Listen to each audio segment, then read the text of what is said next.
Been in the ensemble for almost 4 years now. You can't really audition someone for bowed piano specifically because nobody does this.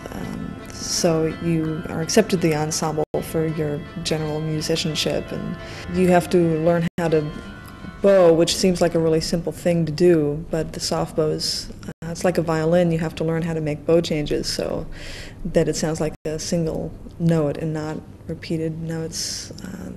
The rigid bows have to be done in a special way. You can't use too much pressure or too little. And another technique which you might not think of right away is that you have to learn how to work closely with other people and how to move around and be in close quarters and just how to work in an ensemble like this. It's true chamber music. It has all of the inner workings of a chamber music group out in the open. A string quartet has to be really connected, but you don't really see it. It's in this ensemble, you see everything.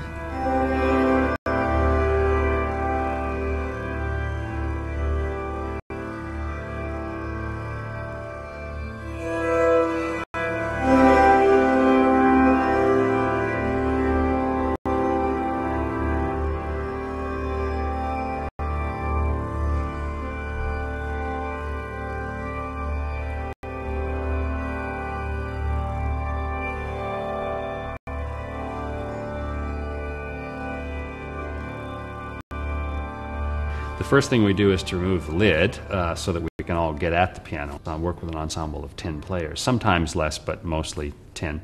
More than that is impractical, I think, or difficult.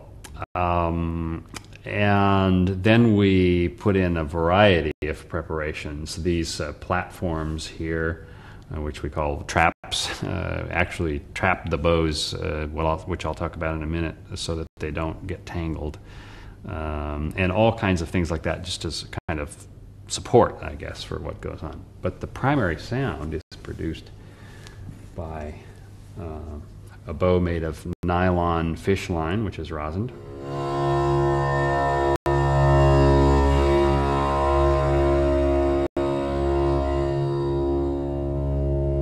And that's just threaded under the string and then drawn across it.